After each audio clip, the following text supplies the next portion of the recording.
আজ ২৫শে মার্চ গণহত্যার দিবস। ১৯৭১ সালের এই দিনে বাঙালি জাতির জীবনে নেমে আসে এক বিভীষিকাময় রাত।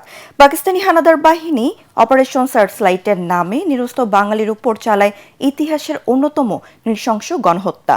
পূর্ব পরিকল্পনা অনুযায়ী ঢাকাসহ দেশের বিভিন্ন স্থানে সাঁজোয়া যান, ট্যাঙ্ক ও ভারী অস্ত্র নিয়ে হামলা চালায় পাক সেনারা। ঢাকা বিশ্ববিদ্যালয়, পিলখানা, রাজারবাগ পুলিশ লাইন ও নীলক্ষেত সহ বিভিন্ন এলাকায় নির্বিচারে গুলি ও অগ্নিসংযোগ করা হয়। শিক্ষক, বুদ্ধিজীবী, শিক্ষার্থী ও সাধারণ মানুষ এই হামলার শিকার হন। মানব সভ্যতার ইতিহাসে একটি কলঙ্কিত হত্যাযজ্ঞের সাক্ষী ২৫শে মার্চ। একে কালরাত্রি হিসেবে অভিহিত করা হয়। পাকিস্তানি হানাদার বাহিনীর গণহত্যা চলতে থাকে মুক্তিযুদ্ধের পুরোটা সময়। দীর্ঘ ৯ মাসের রক্তক্ষয়ী সশস্ত্র মুক্তিযুদ্ধ ও ৩০ লাখ শহীদের আত্মত্যাগে প্রতিষ্ঠা লাভ করে স্বাধীন সার্বভৌম বাংলাদেশ।